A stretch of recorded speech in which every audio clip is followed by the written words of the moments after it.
Good evening, Brijbhan sir and team की तरफ से इस क्लिक पॉइंट में आपका स्वागत है। चलिए बात करते हैं हम लोग प्रश्नों की श्रृंखला में आज फाइलम एनिलिडा के बारे में। फाइलम एनिलिडा जो कि जिसमें हम लोग फेरेटिमा, लीच, नेरिस, हेट्रोनेरिस के बारे में पढ़ते हैं। आज हम लोग डिस्कस करेंगे इनके कुछ महत्वपूर्ण प्रश्नों के साथ कि फाइलम एनिलिडा में ऐसे कौन कौन सी खास बातें हैं जो चलते हैं। फिलहाल फाइलम एनिलिडा में जो कॉमन कैरेक्टर्स हैं, जैसे बात कर लें हम सीलोम का पाया जाना, ट्रिप्लोब्लास्टिक ऑर्गन सिस्टम लेवल का बॉडी ऑर्गेनाइजेशन, और साथ ही साथ में जो सीलोम बनता है, इसमें इस सीलोम के बारे में बात करेंगे। या फिर फाइलम एनिलिडा में जो सबसे खास बात है मेटामेरिक सेगमेंटेशन, जो कि इनका कैरेक्टरिस्टिक फीचर भी होगा, और साथ ही साथ इनकी बॉडी का जो सेगमेंट होता है, सोमाइट जिसे कहते हैं, वो डिसाइडेड होते हैं।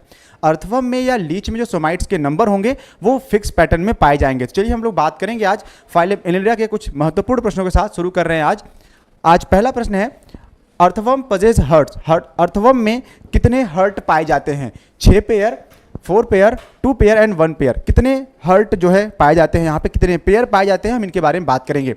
अगर हम लोग लिखते हुए यहाँ पे बात करें तो फाइलम एनिलिडा के अर्थवर्म में, जिसका साइंटिफिक नेम है फेरेटिमा, फेरेटिमा में हमको जनरली 4 पेयर हर्ट देखने को मिलते हैं, 4 पेयर हर्ट मिलते हैं। और वो जो बॉडी के सेगमेंट्स हैं, जो सोमाइट्स होते हैं, सोमाइट या हम सेगमेंट कह सकते हैं, जिन सेगमेंट्स में ये हर्ट पाए जाते हैं उन सेगमेंट्स के नाम होंगे 7, 9, 12 और 13। 7th pair, 9th pair, 12th pair और 13th पेयर सेगमेंट में ये जो सेगमेंट्स हैं, उस सेगमेंट्स में जो है ये हर्ट्स पाए जाते हैं। अगर हम जनरली बात करें यहाँ पे 7th और 9th पेयर की, तो हम कहते हैं कि जो 7th और 9th पेयर सेगमेंट हैं, 7th और 9th सेगमेंट हैं, sorry 7th and 9th segment की बात कर रहे हैं यहाँ पे। 7th और 9th सेगमेंट जो है ये आपस में ज्वाइंट होते हैं। ज्वाइंट जब हैं तो यहाँ पे जो हर्ट है वो एक ही नाम से जाना जाएगा, जिसका नाम है लेटरल हर्ट। 4 पेयर है। आज यहाँ पे इन्होंने 4 पेयर पूछा है। अगर आगे आने वाले समय में ये नंबर पूछते हैं तो हम लोग बताएंगे कि 4 पेयर या 8 इन नंबर, 8 नंबर यानी 8 हर्ट पाए जाते हैं इसमें। और 12th और 13th सेगमेंट आपस में ज्वाइंट होते हैं। इनको हम लोग 12th और 13th सेगमेंट जब आपस में ज्वाइंट होते हैं तो इनको हम लोग बोलते हैं latero oesophageal heart. Lateral oesophageal heart के नाम से इनको हम जानते हैं। तो ये सबसे खास बात है। सेगमेंट याद रखेंगे कि बॉडी के कौन से सेगमेंट में या कौन से सोमाइट वाले कॉलम में आपको ये देखने को मिलेंगे। 7th, 9th, 12th और 13th, ये वो 4 सेगमेंट है जहां पे ये आपको देखने को मिलते हैं। अगले सवाल की तरफ, Given below are the various level of organization as met with in the kingdom Animalia along with their example. Select the incorrect pair. आज हमको फिर से सेलेक्ट करना है यहाँ पे इनकरेक्ट पेयर, कि इनमें वो जो सेगमेंट है कौन सा वाला कॉलम हमारा इनकरेक्ट है। सवाल में आपको पहले ही हिंट मिल चुका है कि आपको इनकरेक्ट पेयर को पिक करना है। बॉडी ऑर्गेनाइजेशन से रिलेटेड सवाल है। किस ग्रेड का या किस लेवल का इनका बॉडी ऑर्गेनाइजेशन है, इसके बारे में इन्होंने पूछा हुआ है। चलिए अगर हम डिटेल में बात करें तो बॉडी ऑर्गेनाइजेशन से सेलुलर लेवल का, अगर हम यहाँ पे यूनी सेलुलर लेवल का बोलते, यूनी सेलुलर लेवल का अगर हम बॉडी ऑर्गेनाइजेशन की बात करते हैं तो ये हमको मिलता है प्रोटोजोआ में। अगर हम सिर्फ सेलुलर ग्रेड की बात करें जो कि सेल से ज़्यादा होगा लेकिन टिश्यू से कम होगा, ये हमको मिलता है फाइलम पोरीफेरा में, जिनको हम लोग स्पंजेस में कंसीडर करते हैं, स्पंज कहते हैं। फिर थर्ड की अगर हम बात करें टिश्यू ग्रेड का बॉडी ऑर्गेनाइजेशन, तो टिश्यू ग्रेड या टिश्यू लेवल का जो बॉडी ऑर्गेनाइजेशन है ये हमको फाइलम नाइडेरिया में देखने को मिलता है। इसके बाद आपका आता है ऑर्गन लेवल का। टिश्यू के बाद हम बढ़ेंगे ऑर्गन लेवल की तरफ। ऑर्गन लेवल आपको मिलता है प्लेटीहेल्मिन्थीज में, प्लेटीहेल्मिन्थीज में। देन ऑर्गन सिस्टम लेवल, अगर हम ऑर्गन सिस्टम लेवल की बात करते हैं तो ये फाइलम एनिलिडा से स्टार्ट होगा, एनिलिडा से चलेगा और ये पूरा पूरा कॉर्डिएट तक चलेगा। तो यहाँ पे इनकरेक्ट पेयर को हमको पिक करना है कि इनकरेक्ट कौन सा है। सेलुलर लेवल का स्पंज में पाया जाता है, ये करेक्ट ऑप्शन है। टिश्यू लेवल का आपका सिलेंट्रेट में पाया जाता है, ये भी सही है। ऑर्गन लेवल एनिलिड में मिलता है, जी नहीं, यहाँ पे बनेगा ऑर्गन सिस्टम लेवल का। Organ system level of body organization is found in phylum Annelida, that's why this is the wrong answer। और यहाँ पे ये गलत है स्टेटमेंट, इसी वजह से ये आंसर आपका क्या होगा, सही माना जाएगा। हमको राइट ऑप्शन नहीं पिक करना है, इनकरेक्ट ऑप्शन पिक करना था। तो इसके अकॉर्डिंग ऑर्गन लेवल का जो बॉडी ऑर्गेनाइजेशन है जो कि फाइलम एनिलिडा में ये बता रहे हैं, ये ऐसा नहीं होता है, इसीलिए इस आंसर पे हम लोग टिक कर रहे हैं। ऑर्गन सिस्टम लेवल जो है एकाइनोडर्मेट में मिलता है, ये करेक्ट स्टेटमेंट है, इनकरेक्ट को पिक करना है, इस बात को ध्यान रखेंगे। अगले सवाल की तरफ, unique characteristics of Annelida is, phylum Annelida का जो यूनिक कैरेक्टरिस्टिक फीचर है उसके बारे में पूछा इन्होंने। अगर फाइलम एनिलिडा के कुछ यूनिक कैरेक्टरिस्टिक फीचर के बारे में बात करें, जैसे सिलोम का बनना, सिलोम ट्रू सिलोम बनता है, बाइलेटरल सिमेट्री को रिप्रेजेंट करते हैं, ये जितने भी एनिलिडेट्स होंगे बाइलेटरल सिमेट्री, मेटामेरिक सेगमेंटेशन को दिखाएंगे। एक्सक्रीटरी ऑर्गन जो होता है इनमें नेफ्रीडिया, प्रोटोनेफ्रीडिया पाया जाता है, हालांकि प्रोटोनेफ्रीडिया जो है आपको एस्केलमेंथीज में बन गया था, तो यहाँ पे नेफ्रीडिया बनेगा, प्रोटोनेफ्रीडिया का सवाल ही नहीं होगा। फ्लेम सेल्स वगैरह जो है एक्सक्रीटरी ऑर्गन थे जो कि आपको प्लेटिहेलमिन्थीज में देखने को मिले थे। यहाँ पे हम इन्हीं सवालों के साथ इनको सॉल्व करने का प्रयास कर रहे हैं। चलिए, जो ऑप्शन दिया हुआ है इन्होंने, उस ऑप्शन में ये कह रहे हैं सिलोम बनता है, तो ट्रू सिलोमेट, या हम कहते हैं कि सिलोमेट एनिमल तो है ही हमारा एनिलिडा, तो ये करेक्ट ऑप्शन है। नेफ्रीडिया ये इसका एक्सक्रीटरी ऑर्गन है। क्या एक्सक्रीटरी ऑर्गन नेफ्रीडिया किसी और फाइलम में देखने को मिलेगा? नहीं, या तो प्रोटोनेफ्रीडिया मिलेगा या तो मेटानेफ्रीडिया मिलेगा, नेफ्रीडिया वाला कॉलम तो नहीं मिलेगा। अगर नेफ्रीडिया नहीं मिलेगा, इट मीन्स नेफ्रीडिया क्या है? नेफ्रीडिया एक्सक्रीटरी ऑर्गन है फाइलम एनिलिडा का, और ये इसका कैरेक्टरिस्टिक फीचर बन सकता है। हर्माफ्रोडाइट हम नहीं कहेंगे, हर्माफ्रोडाइट का मतलब होता है बाइसेक्सुअल, और बाइसेक्सुअल में बोथ सेक्स ऑर्गन प्रेजेंट होना किसी एक ही एनिमल की बॉडी में, क्या ये पॉसिबल है? हाँ, पॉसिबल है भी, लेकिन क्या सिर्फ ये इसी एनिमल में पाया जाता है? जी नहीं, इस एनिमल के अलावा भी बहुत सारे एनिमल में ये देखने को मिलता है, इसलिए ये कैरेक्टरिस्टिक फीचर तो नहीं होगा होने वाला। यहाँ पे कह रहे हैं कि एलिमेंट्री कैनाल जो है यहाँ पे कंप्लीट है, तो एलिमेंट्री कैनाल तो फाइलम एनिलिडा से अगर स्टार्ट हो रहा है, मान लेते हैं फिलहाल एस्केलमेंथीज से चलता है, ये एस्केलमेंथीज से ही अगर स्टार्ट हो रहा है हमारा एलिमेंट्री कैनाल का कंप्लीट होना। कंप्लीट का मतलब है कि उसमें माउथ हो एक एंड पे, दूसरे एंड पे एनस पाया जाए, तो इसको हम कंप्लीट बोलते हैं। तो कंप्लीट तो एस्केलमेंथीज से स्टार्ट होता है, कॉर्डेट तक देखने को मिलेगा हमको, तो यहाँ पे ये कैरेक्टरिस्टिक फीचर तो नहीं होने वाला। तो एलिमेंट्री कैनाल भी जो है कैरेक्टरिस्टिक फीचर नहीं है, एस्केलमेंथीज से कॉर्डेट तक में आपको देखने को मिलेगा। तो नेफ्रीडिया अभी के लिए इस सेगमेंट में जो ये चार ऑप्शन है, यहाँ पे नेफ्रीडिया ही सबसे अप्रोप्रिएट आंसर है कि ये कैरेक्टरिस्टिक फीचर बन के सामने आया है। अदरवाइज अगर कुछ और ऑप्शन होते हैं हमारे पास यहाँ पे, तो फिर हम पिक करने वाले थे वहाँ पे मेटामेरिक सेगमेंटेशन। मेटामेरिक सेगमेंटेशन का पाया जाना ये भी फाइलम एनिलिडा का कैरेक्टरिस्टिक फीचर ही है। तो या फिर दूसरा नाम आता है यहाँ पे पैरापोडिया। अगर हम पैरापोडिया की बात करते हैं तो पैरापोडिया भी जो है ये इनका कैरेक्टरिस्टिक फीचर है, ये भी इनमें पाया जाता है, जो कि लोकोमोशन में हेल्प करता है। सिर्फ लोकोमोशन में हेल्प नहीं करता, लोकोमोशन के साथ साथ ये रेस्पायरेशन में भी हेल्प करता है। तो parapodia is a locomotory along with the respiratory organ in phylum Annelida. तो यहाँ तक के लिए क्या हो गया? ये करेक्ट आंसर होगा। डन, मूव करते हैं अगले सवाल की तरफ। In Pheretima, Pheretima is the scientific name of earthworm. In Pheretima, यहाँ पे गलत लिखा हुआ है, पी कैपिटल लेटर से होगा। In Pheretima is the septal nephridia are found in all septa behind which segment और सोमाइट। जनरली अगर हम यहाँ पे सेगमेंट या सोमाइट की बात करें, तो जो सोमाइट हैं, सोमाइट इजक्वल टू हम सेगमेंट कह सकते हैं। तो जो सोमाइट या सेगमेंट है बालक, ये लीच में जो कि एक हेरोडिनेरिया है, जोक है, उसमें 33 सेगमेंट देखने को मिलते हैं या सोमाइट मिलते हैं। तो लगभग उतना ही सेगमेंट इसमें भी होगा, 33 सोमाइट या 33 सेगमेंट तो देखने को हमको एनिलिडा में भी मिलेगा। चलिए डिफाइन करते हैं कि जो ये नेफ्रीडिया है, जिसमें इन्होंने नेफ्रीडिया को 3 पार्ट में डिवाइड किया। नेफ्रीडिया को कहा इन्होंने सेप्टल नेफ्रीडिया की बात कर रहे हैं। क्वेश्चन नंबर 4 में ये पूछ रहे हैं कि जो सेप्टल नेफ्रीडिया है वो कहाँ मिलता है। अगर हम नेफ्रीडिया की बात करें, नेफ्रीडिया होता क्या है? चलिए बात करते हैं नेफ्रीडिया क्या है। नेफ्रीडिया जो है ये एक एक्सक्रीटरी ऑर्गन है।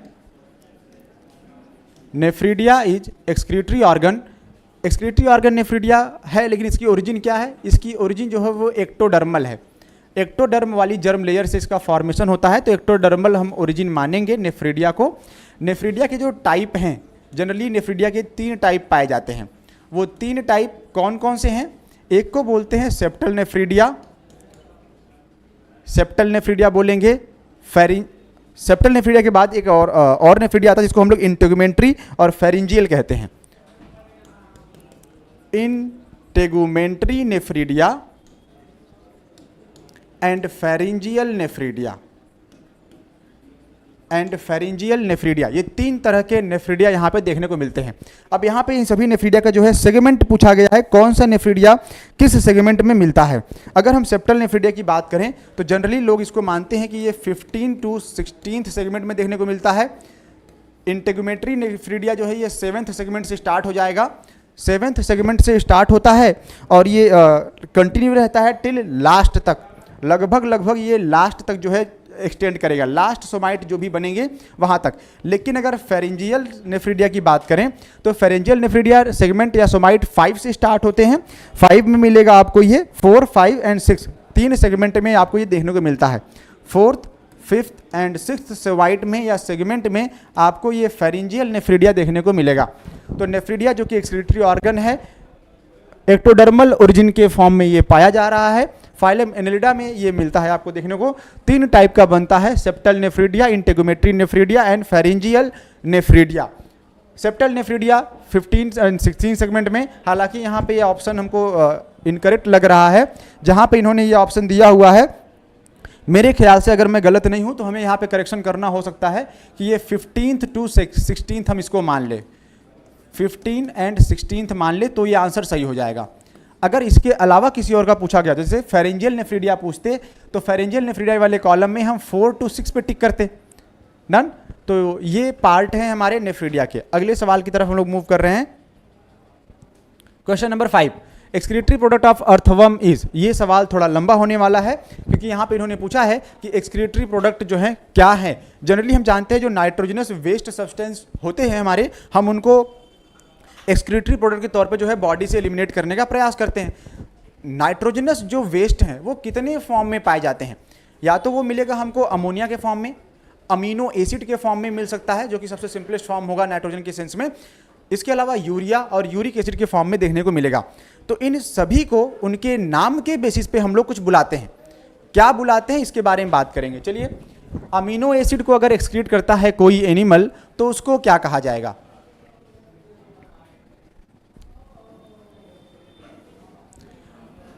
अमीनो एसिड को सेक्रीट करने वाले को एमिनोटेलिक कहा जाता है, एमिनोटेलिक कहेंगे इनको। यूरिया करता है तो इसको यूरियोटेलिक कहा जाता है। यूरिक एसिड करते हैं एक्सक्रीट तो इनको यूरिकोटेलिक कहते हैं हम लोग।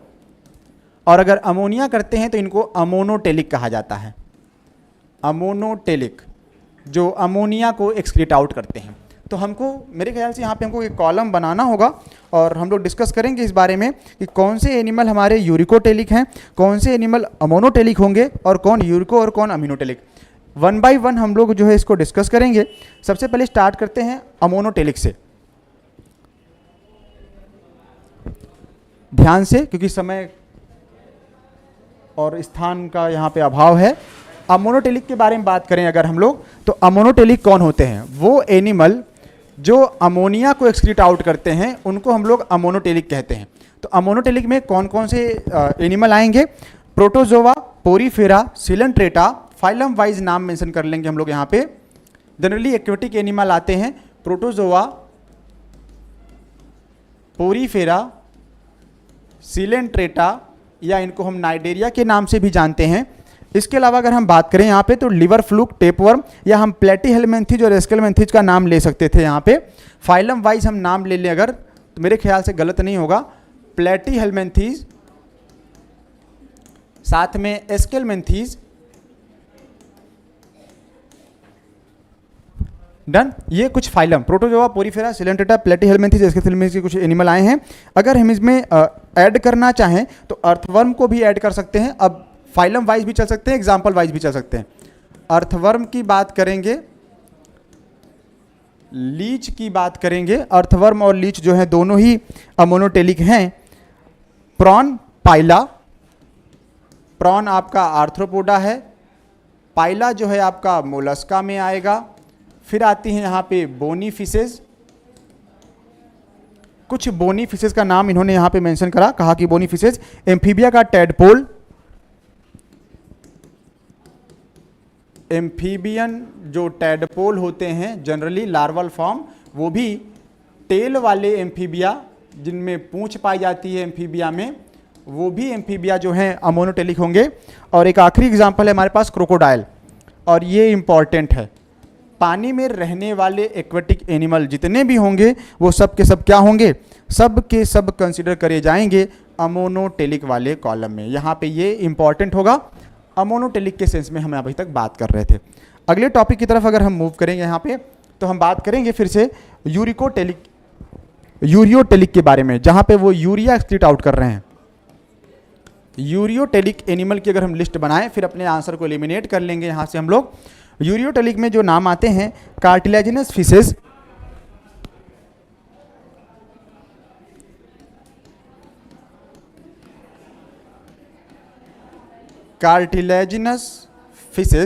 कार्टिलेजिनस फिशेज के अलावा जो नाम है सेमी एक्वेटिक एम्फीबियन, हम यहाँ पे फ्रॉग और टोड डायरेक्ट बात करते हैं, जो सेमी एक्वेटिक हैं, हमेशा पानी में नहीं रहते हैं, कुछ समय तक के लिए ये पानी में पाए जाते हैं। मैमल की बात करेंगे, एस्केरिस की बात करेंगे और अर्थवर्म की बात करेंगे। मैमल, इसके अलावा एस्केरिस, और साथ ही साथ में हम यहाँ पे अर्थवर्म का नाम भी मेंशन करने वाले हैं। एक लास्ट सेगमेंट बचा हुआ है, उस सेगमेंट के साथ हम अपने आंसर को खत्म करेंगे। अगला सेगमेंट है हमारा यूरिकोटेलिक। यूरिकोटेलिक में नाम मेंशन कर रहे हैं हम लोग, देखिएगा फिर से, insect, land crustacean,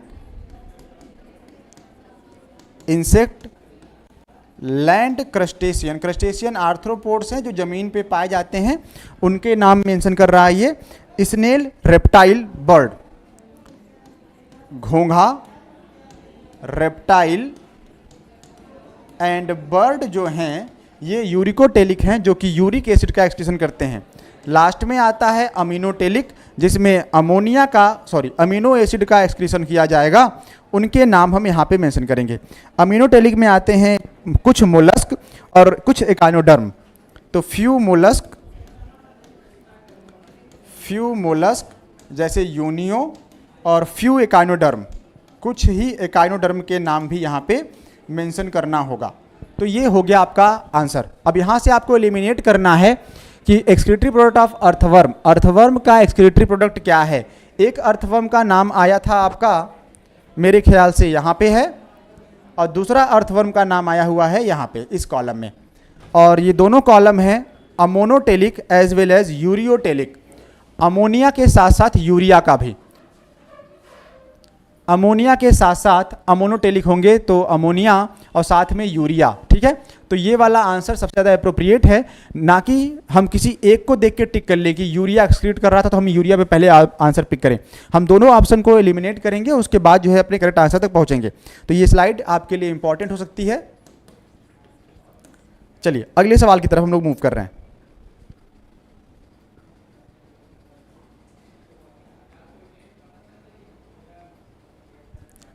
question number 6, testis sac in earthworm located in which segment. पूछा जा रहा है कि अर्थवर्म में जो टेस्टिस होता है वो लगभग 4 पेयर है। हमने देखा हुआ है कौन कौन से सेगमेंट में, 7 सेगमेंट, 9, 12 एंड 13। इन 4 सेगमेंट में 4 पेयर, यानी कि नंबर में 8 जो है हर्ट पाए गए थे वहाँ पे। यहाँ पे टेस्टिस पूछा जा रहा है कि टेस्टिस जो है अर्थवर्म में वो कौन से सेगमेंट में देखने को मिलेंगे। तो अगर हम यहाँ पे इनके बारे में बात करें तो जो टेस्टिस है वो लगभग 2 पेयर होते हैं, और इन दोनों का जो हमारा सेप्टा है वो इंटेगुमेंटल सेप्टा से ये डिवाइड होते हैं। तो टेस्टिस जो है वो 2 पेयर में है,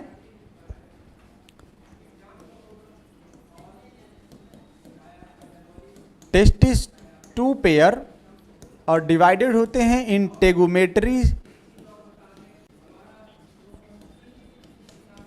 सेप्टा से। तो सेगमेंट कौन कौन सा है, सेगमेंट है वो इनका 10th और 11th। ये 10th और 11th सोमाइट या सेगमेंट में देखने को मिलते हैं। यहाँ पे ऑप्शन है हमारा 10th एंड 11th, निकटतम नाम दिए गए हैं 2, और दोनों में हम लोग क्या करेंगे, ध्यान रखेंगे कि कौन से वाले कॉलम में ये क्लियर होगा। आगे बढ़ेंगे अगले सवाल की तरफ। Question number 7, testis occur in earthworm in the segment. फिर से सवाल रिपीटेड फॉर्म में है कि टेस्टिस जो है अर्थवर्म के कौन से सेगमेंट में देखने को मिलता है। तो ये अर्थवर्म के 10 और 11 वाले सेगमेंट में या कॉलम में देखने को मिलेगा। डी वाला ऑप्शन वापस से यहां पे करेक्ट होगा। क्वेश्चन नंबर 7 10th और 11th सेगमेंट में देखने को मिलता है, सेप्टा वाइज डिवाइडेड रहता है ये, इसके बारे में याद रखेंगे। In Polychaeta the nature of setae is, phylum Arthropoda class Polychaeta, poly का मतलब होता है न्यूमरस ढेर सारे, कीटा का मतलब ब्रिस्टल लाइक स्ट्रक्चर। तो फाइलम एनिलिडा में जो पॉलीकीटा वाला क्लास है,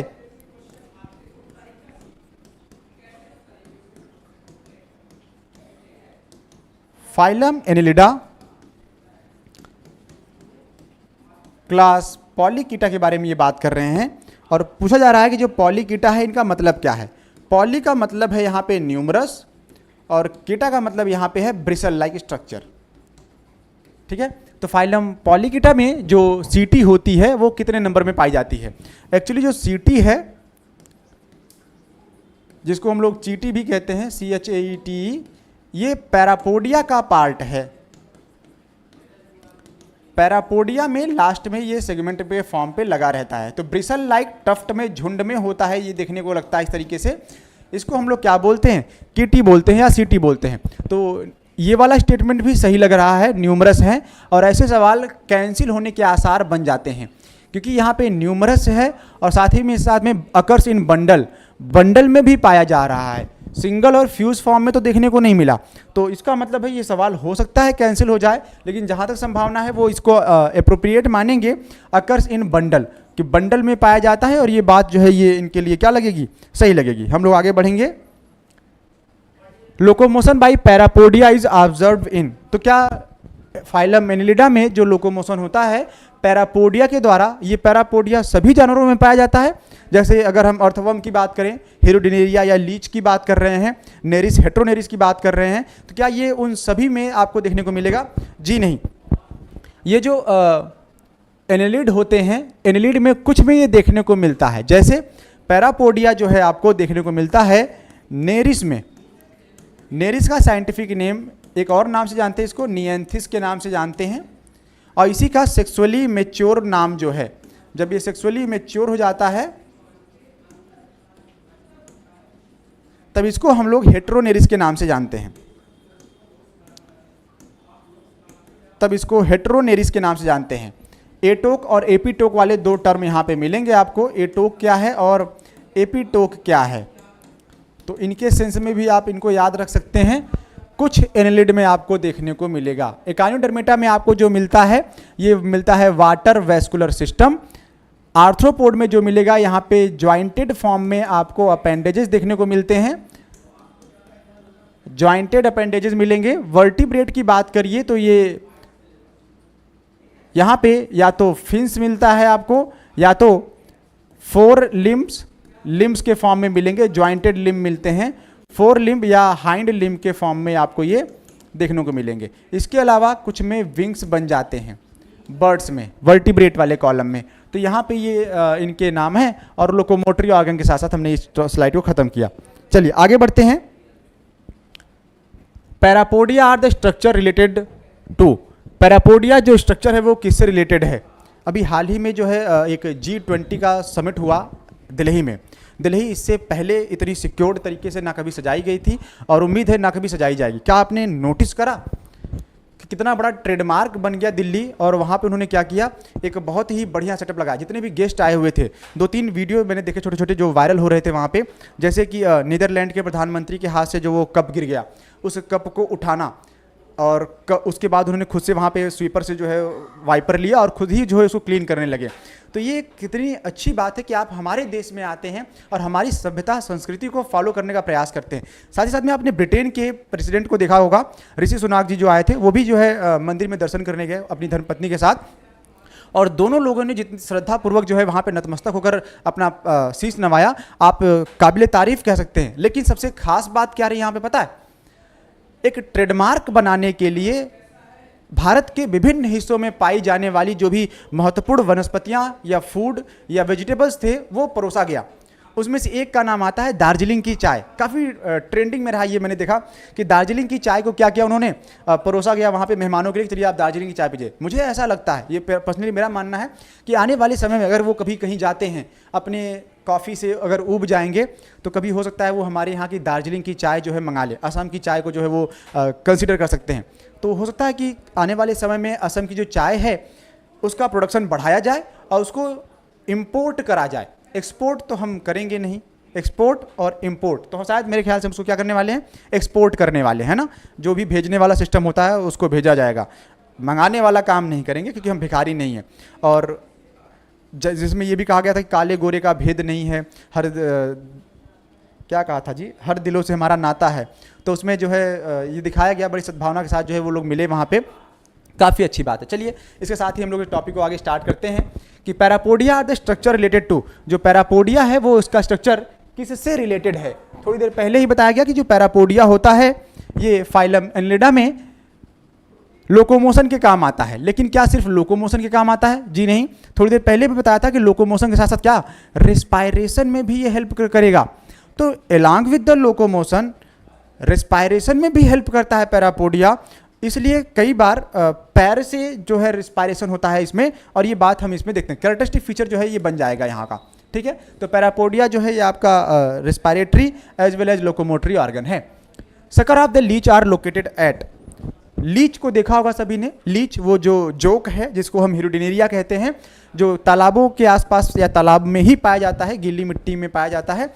इसकी बॉडी में भी सोमाइट्स होते हैं, सेगमेंट्स बनते हैं। कैसा होता है इसका स्ट्रक्चर? लीच की बात कर रहे हैं तो हम लोग यहाँ पे लीच को ड्रॉ करने का प्रयास करते हैं।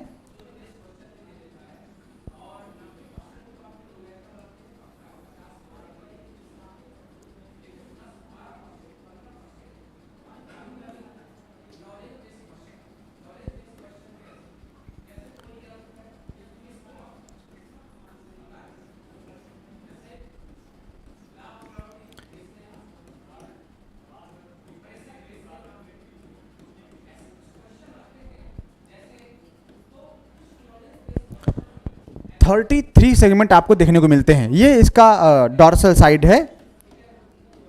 अगर हम इसके वेंट्रल व्यू की बात करें,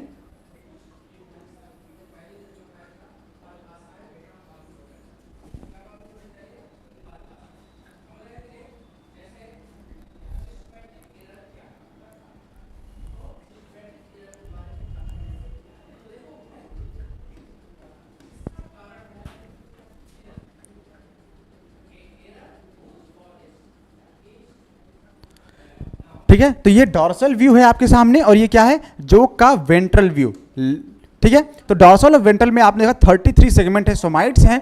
और जो सकर होते हैं, ये वाला हिस्सा जो है इनका इंटीरियर पार्ट है, इसका हम लोग बोलते हैं इंटीरियर पार्ट, और ये वाला लास्ट पार्ट है जिसको हम लोग बोलते हैं पोस्टीरियर पार्ट। सकर पूछा गया है कि जो सकर होते हैं लीच में वो कहाँ देखने को मिलते हैं। सकर आपको यहाँ पे जो माउथ बनता है इंटीरियर साइड में, जो लिप्स होते हैं, और उसके पास भी आपको सकर देखने को मिलता है। साथ ही साथ में जो ये वाला सेगमेंट है ये भी एक सकर ही है। तो पोस्टीरियर साइड में भी सकर प्रेजेंट है, एंटीरियर साइड में sucker as well as posterior side में सकर देखने को मिलता है। Anterior end and the posterior end of the body. All over body नहीं मिलता है, ऑल ओवर बॉडी में आपको सोमाइट्स देखने को मिलेंगे। सिर्फ पोस्टीरियर एंड पे नहीं मिलेगा, पोस्टीरियर एंड पे है, लेकिन साथ साथ में एंटीरियर एंड पे भी पाया जा रहा है। एंटीरियर एंड, तो दोनों में से जो एप्रोप्रिएट आंसर है वो ये वाला होगा कि दोनों एंड पे जो है आपको क्या मिलेंगे, सकर देखने को मिलेंगे, anterior as well as posterior.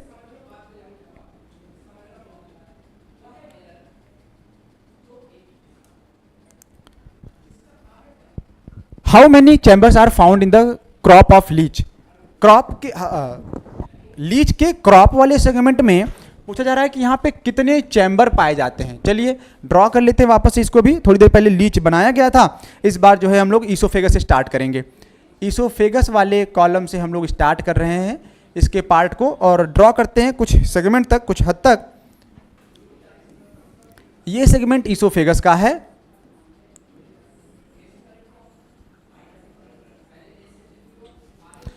Oesophagus के बाद जो कॉलम आता है वो क्रॉप का आता है।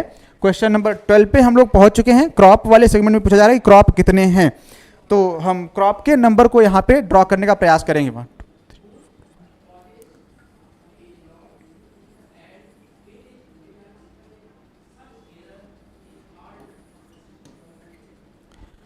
ये ईसोफेगस है,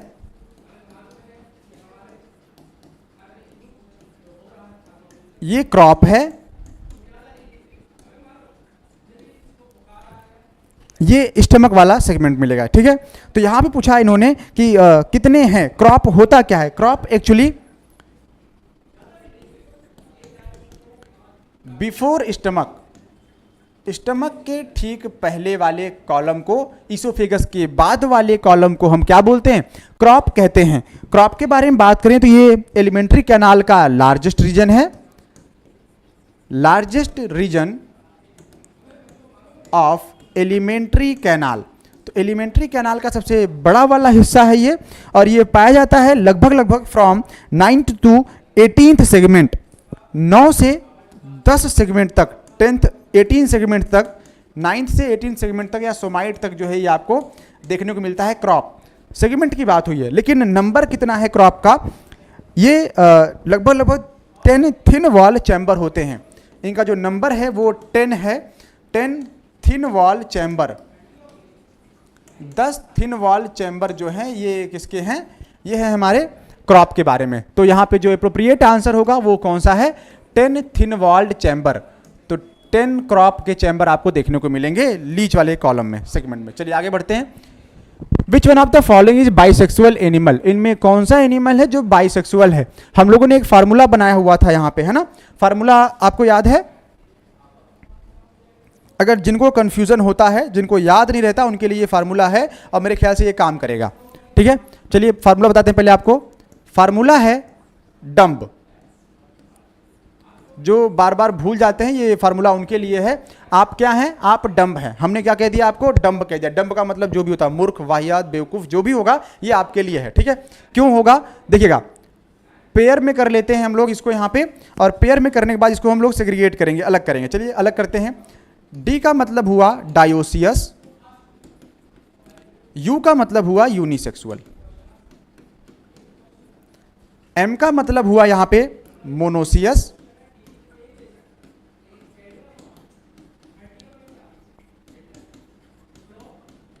और बाइसेक्सुअल। जो डायोसियस है वो यूनिसेक्सुअल है, इसका मतलब सेक्सुअल डायमॉर्फिज्म देखने को मिल रहा है। जो मोनोसियस है वो बाइसेक्सुअल है, इसका मतलब इनको हम क्या बोलेंगे? हर्माफ्रोडाइट। सिंगल बॉडी में बोथ सेक्स ऑर्गन का पाया जाना या तो बाइसेक्सुअल होता है, या तो मोनोसियस कंडीशन बोलेंगे, या उसको हर्माफ्रोडाइट कहते हैं। तो सवाल यहाँ पे ये है कि इनमें से कौन सा एनिमल हर्माफ्रोडाइट है, मोनोसियस है या बाइसेक्सुअल है? लीच की बात करिए तो लीच में क्या होता है? एक ही सेगमेंट में सब देखने को मिलेगा। तो ये इसके लिए हम लोग यूज करेंगे मोनोसियस,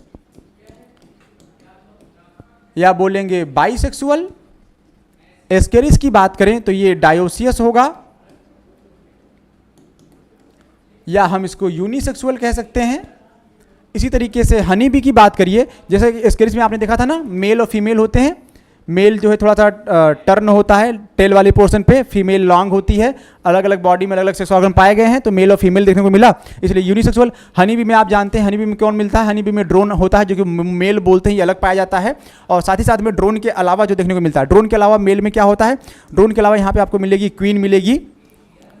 क्वीन के अलावा वर्कर भी होती हैं। तो मेल और फीमेल के केसेस में यहाँ पे भी आपको सेक्सुअल डायमॉर्फिज्म देखने को मिल रहा है। हाउस फ्लाई में भी मेल और फीमेल फ्लाइज होते हैं, मेल फ्लाई और फीमेल फ्लाई। तो इसका मतलब ये भी क्या हो गया? ये भी आपका डायोसियस यूनिसेक्सुअल में कंसीडर होगा। सिर्फ और सिर्फ लीच ही है जो एमबी में आता है, मोनोसियस बाइसेक्सुअल में, या फिर हर्माफ्रोडाइट, इसको हम लोग क्या कह सकते हैं? कह सकते हैं। चलिए अगले वाले सेगमेंट की तरफ हम लोग बढ़ रहे हैं। यहाँ पे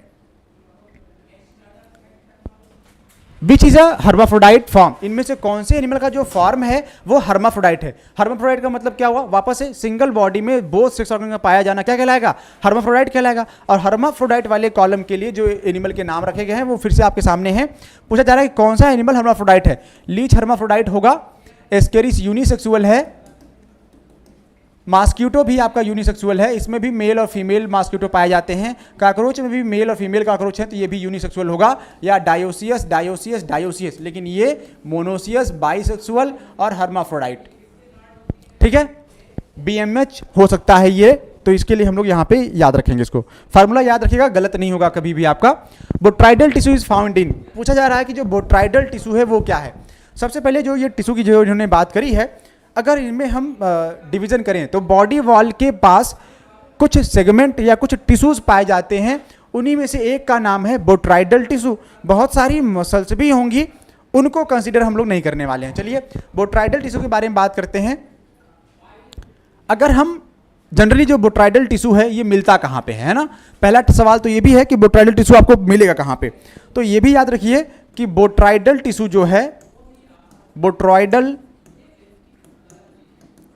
बोट्राइडल tissue is equal to characteristic feature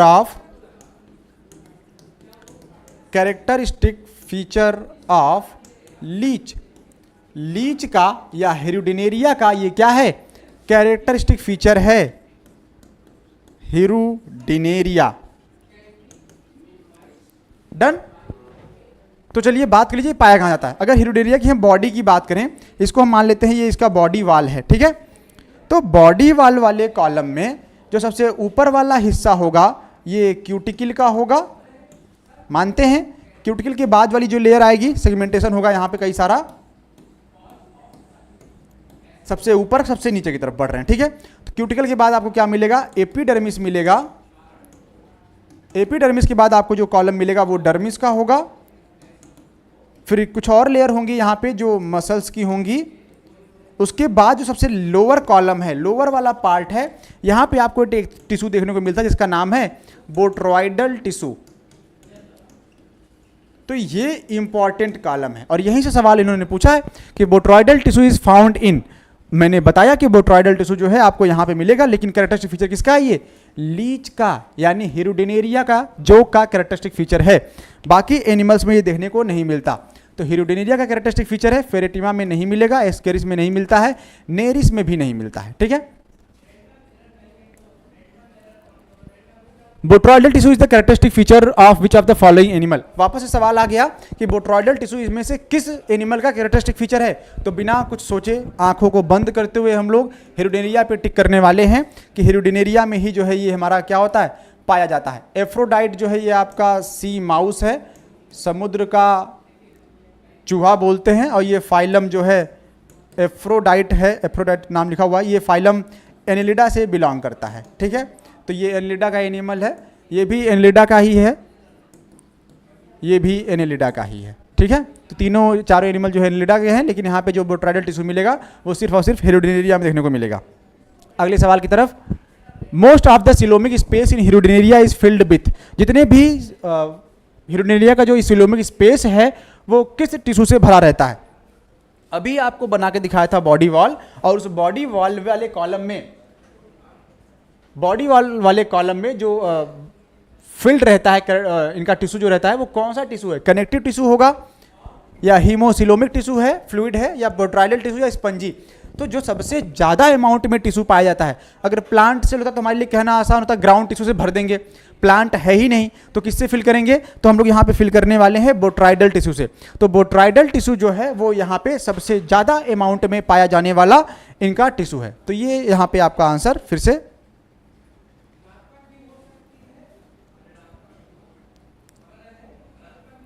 question number 18। In Hirudinaria granulosa a temporary clitellum is formed by which segment. तो यहाँ पे क्लाइटेलम पूछा गया है कि क्लाइटेलम किस सेगमेंट में बनेगा, ये महत्वपूर्ण प्रश्न है। सोमाइट की बात करते हुए इस सवाल को सॉल्व करेंगे हम लोग। सोमाइट कितने होते हैं लीच में या हिरुडिनेरिया में। हिरुडिनेरिया का मतलब लीच, तो लीच में कितने सेगमेंट होते हैं सोमाइट, 33 रोमन नंबर में कैसे लिखेंगे, क्योंकि ये रोमन नंबर लिखा हुआ है। 10, 10, 20, 30, 1, 2, 3, 33, 33 वाले सेगमेंट जो है टोटल सोमाइट पाए जाते हैं। पूछा जा रहा है कि जो क्लाइटेलम है वो कहाँ बनता है। चलिए बॉडी वॉल को हम लोग पहले डिफाइन कर लेते हैं, डिवाइड करते हैं कि ये होते क्या है, ठीक है।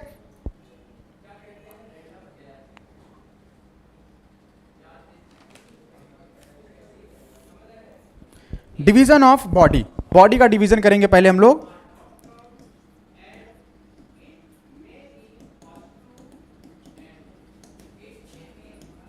थर्टी थ्री सोमाइट में डिवाइड कर लिया बॉडी को हमने इनके।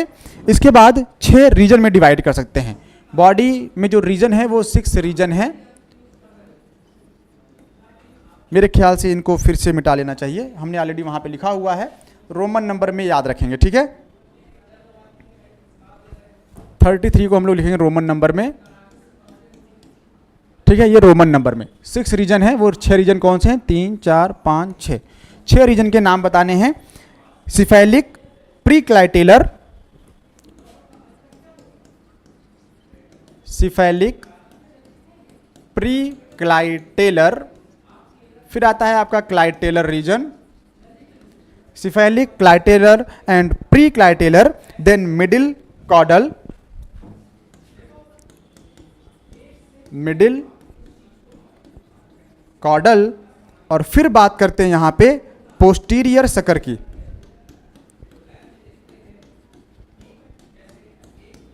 इन सभी के सेगमेंट हमको याद रखने हैं कि कौन सा वाला किस सेगमेंट में देखने को मिलता है। बॉडी में 33 सेगमेंट्स हैं, वहां के साथ सिफेलिक रीजन जो है वो 1 से 5 सेगमेंट में देखने को मिलेगा आपको,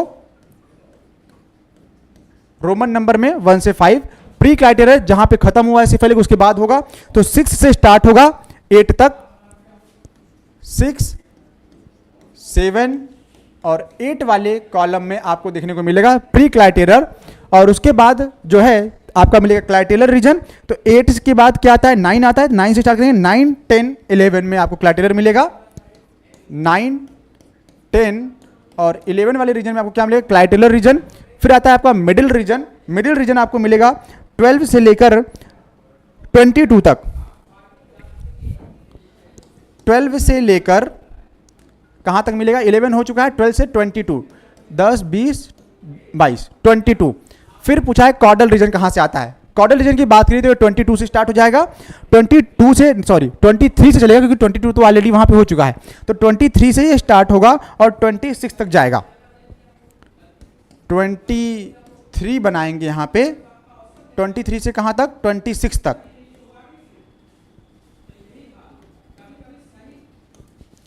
ट्वेंटी 3 से 26 तक ये जो है ये चलता है।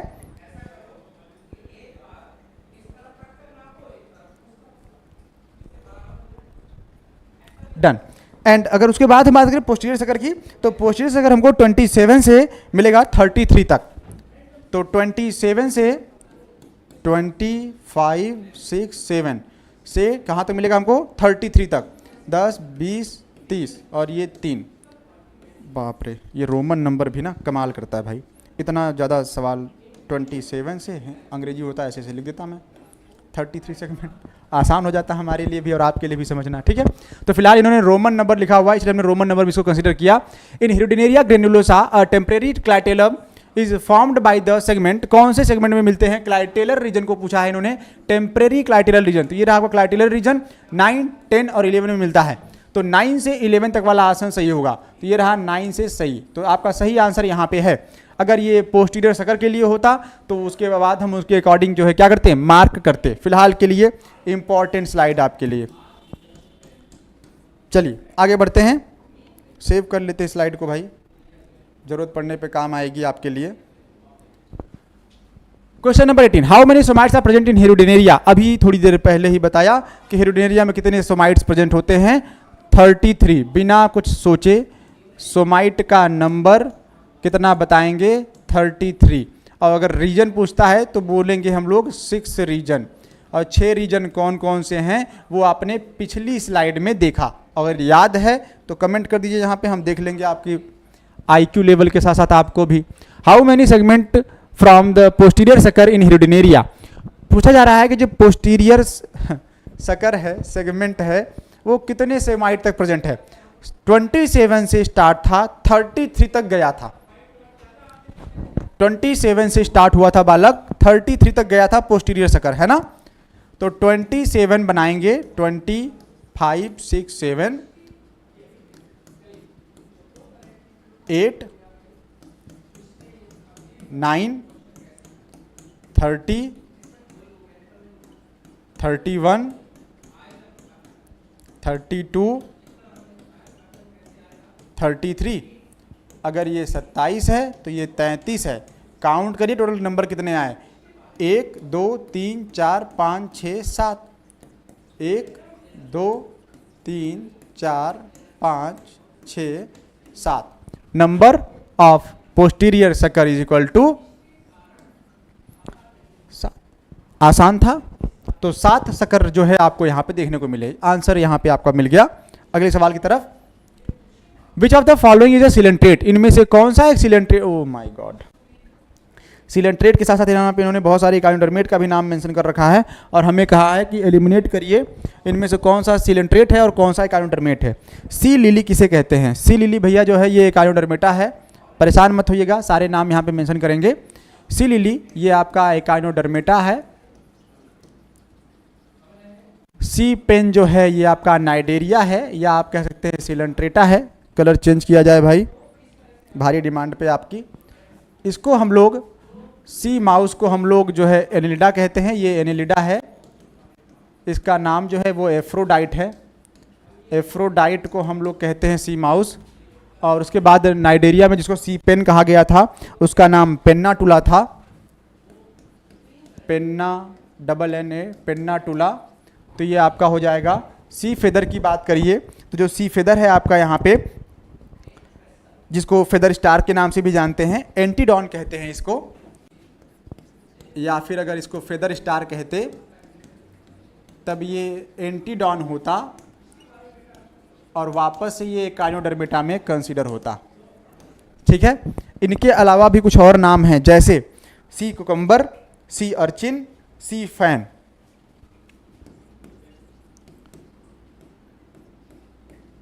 सी कुकम्बर, सी अर्चिन, सी फैन। मेरे ख्याल से ये नाम आए और आपको परेशान करें उससे पहले इनको डिस्कस कर लेते हैं। सी कुकम्बर क्या है? सी कुकम्बर जो है कुकुमेरिया को कहते हैं, कुकुमेरिया, ये भी इकाइनो ही है। सी अर्चिन की बात कर रहे हैं तो इसको एरिस्टोटल लैंटर्न के नाम से जानते हैं। एरिस्टोटल लैंटर्न, अरस्तु का लालटेन कहा जाता है। साथ ही साथ में सी अर्चिन को हम लोग एक और नाम से जानते हैं और उसका नाम है इकाइनस। ये इकाइनस का साइंटिफिक नेम है और ये भी वापस से इकाइनोडर्मेटा ही है। सी फैन की बात किया जब इन्होंने, तो सी फैन जो है आपका नाइडेरिया है और ये गार्गोनिया में कंसिडर होता है। इसको हम गार्गोनिया कहते हैं, ये गार्गोनिया का कॉमन नाम है और ये कंसिडर होता है नाइडेरिया यानी फाइलम सिलेंट्रेटा में। तो कुछ सिलेंट्रेट कुछ मिक्स के साथ जो है आपको यहाँ पे देखने को मिले और बढ़िया सवाल। ठीक है, चलिए अगले सवाल की तरफ बढ़ रहे हैं हम लोग यहाँ पे। Leech obtain continuous blood stream from its victim by pouring in it. कह रहे हैं जो लीच होता है जब वो किसी होस्ट से चिपकता है, कैटल से चिपकता है, गाय या भैंसों से चिपकता है उनके बॉडी पार्ट में, तो वहाँ से कुछ तो अपने माउथ से निकालता है और उसके बाद लगातार बिना ब्लड के क्लॉट हुए लगातार ब्लड को सक करता चला जाता है। ब्लड क्लॉट ही नहीं होता और वो लगातार मजे से जो है चूसता हुआ दुबला पतला सा लीच एक अच्छा खासा सा खली पहलवान बन जाता है। कैसे? जब हमको कट लगता है तो ब्लड हमारा बाहर आते ही तुरंत क्या होता है? क्लॉट हो जाता है। लेकिन जब वो सक कर रहा है तो फिर ब्लड क्लॉट क्यों नहीं हो रहा? तो बिल्कुल यहाँ पे वैसे ही जैसे उस मॉस्किटो ने मलेरिया वाले केस में जब वो बाइट कर रहा था तो वो सलाइवा सेक्रेट करता है ना, और वहाँ से जो है वो ब्लड को कोगुलेट नहीं होने देता और लगातार सक करता रहता है। बिल्कुल वैसे ही यहाँ पे जो हिरुडिनेरिया है हमारा, हिरुडिनेरिया हिरुडिन नामक हिपेरिन देखिए सिक्रेट करता है लीवर, ये भी एंटीकोगुलेंट है। लेकिन हिरुडिनेरिया जो सिक्रेट करता है वो है हिरुडिन। इंसुलिन जो है पैनक्रियाज से सिक्रेट होती है और इनका आप रोल जानते होंगे। पेप्सिन का रोल भी जो है आप जानते होंगे, प्रोटीन वाले सेंस में आता है। तो ये आपके लिए है। तो सही आंसर क्या है? हिरुडिन। हिरुडिन नामक केमिकल को वो अपने माउथ पार्ट से इंजेक्ट कर देता है, पोर कर देता है, उड़ेल देता है और लगातार बिना किसी रुकावट के ब्लड को क्लॉट हुए बिना ही सक करता रहता है। ठीक है। Which of the following is a sanguivore? What about the sanguivore? Sanguivore का मतलब होता है वो एनिमल जो ब्लड पे फीड करते हैं। सैंग्विवोर, सैंग्विवोर का मतलब blood feeding animal, sucking animal नहीं, ब्लड फीडिंग एनिमल। वो एनिमल जो ब्लड पे ही फीड करे उसको बोलते हैं सैंग्विवोर। और लीच की सबसे खास बात जानते हैं क्या है? एक बार ब्लड की फीडिंग के बाद, ब्लड मील के बाद इसको कम से कम 14 से 15 मंथ लग सकते हैं या वीक लग सकता है डाइजेशन में। लगभग लगभग मुझे अप्रोप्रिएट डेट नहीं याद आ रहा, शायद ये मंथ में ही है, 14 से 15 मंथ तक में जो है ये डाइजेस्ट करते हैं उस ब्लड मील को, ठीक है। तो हिरुडिनेरिया यहाँ पे आपका सही आंसर है कि ये सैंग्विवोर्स यही है। स्टारफिश जो होता है ये कुछ भी खा लेता है। पैरामीशियम होलोजोइक न्यूट्रिशन शो करता है। ओबिलिया जो है ये भी छोटे छोटे प्रोटोजोअन्स को फीड करता है, ठीक है। तो इनका ये जो न्यूट्रिशन है इस सेंस में कंसिडर किया जाएगा। सैंग्विवोर एक ही था, Hirudinaria. Locomotion is in leech occurs by, जो लोकोमोशन है वो लीच में कैसे अकर होता है? लीच में क्या पैरापोडिया से होगा? पैरापोडिया तो पहली बात बनता ही नहीं, पैरापोडिया बनता है एनेलिडा के नेरिस में, तो नेरिस तो ये है नहीं। फूट बनता है भाई आपका मोलस्का में। हाइड्रोस्केलेटन बनता है आपका अर्थवर्म में, और एलॉन्ग विथ लीच, ये दोनों में बनता है। सीटी बनती है पैरापोडिया के साथ, जहां पे पैरापोडिया वहां पे सीटी। सही आंसर क्या होगा? Hydroskeleton. Which of the following statement is not true about the Indian leech? Hirudinaria. Hirudinaria के लिए जो स्टेटमेंट है वो गलत है। कौन सा स्टेटमेंट है जो गलत स्टेटमेंट है? नॉट ट्रू, जो ट्रू स्टेटमेंट नहीं है हिरुडिनेरिया के मामले में, उसके बारे में इन्होंने पूछा हुआ है। चलिए बताइए। Its medical use in Indian dates back around 1000 BC, 1000 before Christ से पहले जो है इनका मेडिकल यूज था। हाँ था। It sucks blood from fish, frog, cattle and humans, ये भी सही है। Digestion of the blood takes 10 to 15 month. देखिए मैंने थोड़ी देर पहले कहा था ना, 10 से 15 महीने का समय लगता है उस ब्लड को डाइजेस्ट करने में। सबसे खतरनाक बात तो यही है। और यहाँ आएगा आप लोग हैं, एक बार दिन में 4 बार खाएंगे, 4 बार चापेंगे भोजन को, क्या करेंगे? तुरंत डाइजेस्ट। फिर भूख लगी, मम्मी कुछ और लाओ, भैया कुछ और लाओ, दीदी कुछ और लाओ, बनाए पड़े हैं, खाए पड़े हैं, ठीक है। तो ये सेगमेंट चलता है यहाँ पे। एक बार खा लो भैया, 10 से 15 महीने का छुटकारा, मतलब 1 साल के आसपास आपको भूख ही नहीं लगेगी। उसके बाद its body cavity is well developed. क्या इसकी बॉडी वेल डेवलप होती है? जी नहीं, body cavity not well develop. इसकी बॉडी कैविटी वेल डेवलप्ड नहीं होती। तो ये स्टेटमेंट गलत है, इसीलिए ये स्टेटमेंट सही है। हमको इनकरेक्ट ही ऑप्शन तो पिक करना है, विच इज नॉट ट्रू, जो ट्रू नहीं है। चलिए आगे बढ़ते हैं। अर्थवर्म रिस्पॉन्ड पॉजिटिवली टुवर्ड्स, ये सवाल आपके लिए होमवर्क होने वाला है। डेफिनेटली ये बहुत ही सस्ता सवाल है और ये हम आपके लिए होमवर्क में छोड़ रहे हैं। इसका आंसर आप लोग हमको कमेंट करके बताएंगे कि जो अर्थवर्म है वो पॉजिटिवली रिस्पॉन्स करता है किसके लिए, ठीक है। केमिकल के लिए, लाइट के लिए, ग्रेविटी के लिए। Statocyst is the organ of, statocyst जो है ये एक ऐसा आर्गन है जो आर्गन ऑफ बैलेंसिंग का काम करता है। Statocyst is equal to organ of balancing. और ये अभी नहीं मिलेगा, ये फाइलम आर्थ्रोपोडा में भी आपको देखने को मिलेगा। तो आर्थ्रोपोड में भी ये फाइलम जो है आर्गन ऑफ बैलेंसिंग का काम करता है, ठीक है। अगले सवाल की तरफ।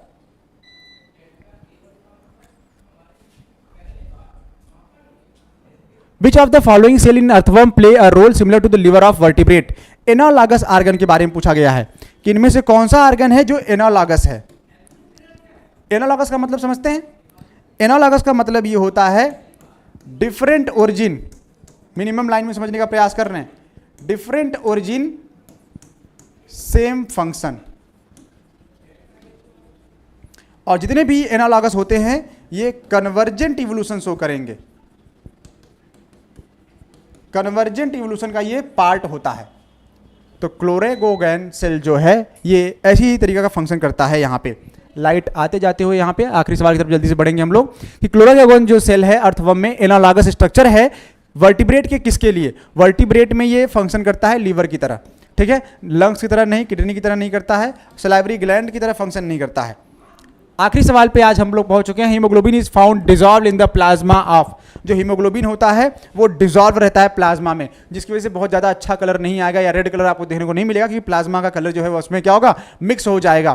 तो ये देखने को मिलता है आपको टोड में, बर्ड में, हाइड्रा में या अर्थवर्म में। तो जी हाँ, ये जनरली देखने को आपको सही मिलता है अर्थवर्म में। तो अर्थवर्म में ये आपको देखने को मिलता है।